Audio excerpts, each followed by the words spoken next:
బీసీలకు సంబంధించి కీలకమైనటువంటి ఒక వార్త రాసుకొచ్చింది ఈనాడు. వాస్తవంగా రామోజీరావు గారికి బాగా కాలుతున్నట్టుంది. ఎందుకంటే ఆయన మార్గదర్శికి సంబంధించి అంటే జగన్ని ఆర్థికంగా దెబ్బ కొట్టి రాజకీయ సమాధి చేయాలని ఆనాడు, ఈనాడు, ఆంధ్రజ్యోతి, తెలుగుదేశం పార్టీ చేసినటువంటి ప్రయత్నం సిరీస్ ఆఫ్ స్టోరీస్ 2009 నుంచి రాసుకొచ్చారు. జగన్ మీదన సిబిఐని రెచ్చగొట్టారు, సిబిఐకి కావాల్సిన హింట్స్ ఇచ్చారు, రకరకాలు ఇచ్చారు, ఆర్థికంగా స్తంభింపజేశారు.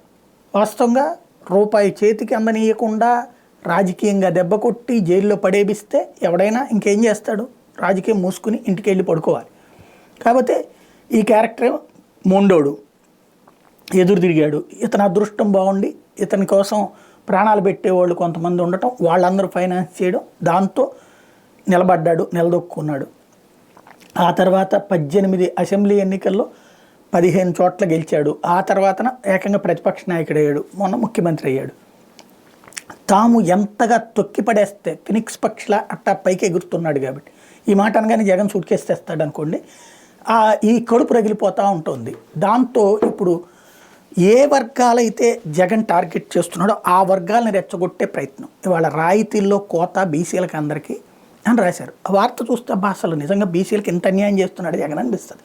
వాస్తవంగా ఏంటి, బీసీలకి జగన్ వచ్చాక రాజకీయంగా పార్లమెంట్ ఎంపీ స్థానాల్లో సగం సీట్లు ఇచ్చాడు బీసీలకే. 4 ఎంపీలు బీసీలే కదా. అట్లాగే ఎమ్మెల్సీలో దాదాపు 17-18 మందికి ఇచ్చాడు. ఎమ్మెల్సీలు, ఎంపీలు, రాజ్యసభ అంటే సాధారణంగా అవి నామినేటెడ్, మన వాళ్ళకి ఇచ్చుకోవడం లేకపోతే ఓసీలకు ఇచ్చుకోవడం అనేది జరిగేటటువంటి నుంచి అది బీసీలకి భారీ ఎత్తున ఇచ్చుకొచ్చాడు. దాంతోపాటుగా నామినేటెడ్ పోస్టులో కూడా 50% ఇచ్చుకొచ్చాడు. వీటితో బోలెడంతమంది, అందులో 56 దాకా కులాల కార్పొరేషన్లు పెట్టాడు.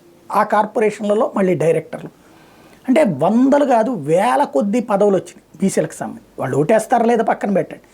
బట్ ఆంధ్రప్రదేశ్ చరిత్రలో ఇంతవరకు ఎవడు చేయనంత భారీగా పొలిటికల్గా అవకాశాలు కల్పించాడు. మొట్టమొదటి ఎన్టీ రామారావు తెలుగుదేశం పార్టీ పెట్టిన నాడు భారీగా బీసీలకు అవకాశాలు వస్తే ఆ తర్వాత మళ్ళీ ఇప్పుడు అట్లాంటిది వచ్చింది. ఇది బీసీ ఓట్ బ్యాంక్కి, తెలుగుదేశం పార్టీకి సంబంధించిన బీసీ ఓట్ బ్యాంక్కి చిల్లి పెడుతున్నాడని తెలిసిన దగ్గర నుంచి వాళ్ళు రెచ్చగొట్టేందుకు రకరకాల ప్రయత్నాలు, బీసీలకు అన్యాయం, ఎస్సీలకు అన్యాయం, ఎస్టీలకు అన్యాయం అని రోజు రాసుకొస్తూనే ఉన్నారు. అంటే నిజం చెప్పడం కంటే కూడా అబద్ధం చెప్పడం చాలా అందంగా ఉంటుంది. అబద్ధం అందమైనటువంటి అమ్మాయి లాంటిది, బాగా ఆకర్షిస్తుంది.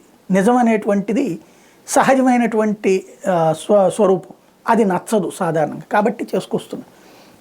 ఇప్పుడు ఏంటయ్యా నీ వార్త అంతా చూస్తే, చంద్రబాబు గారి టైంలోనంటే బీసీలకి పరిశ్రమలకు సంబంధించి పెట్టుకోవడానికి రాయితీ ఇచ్చేవాళ్ళట.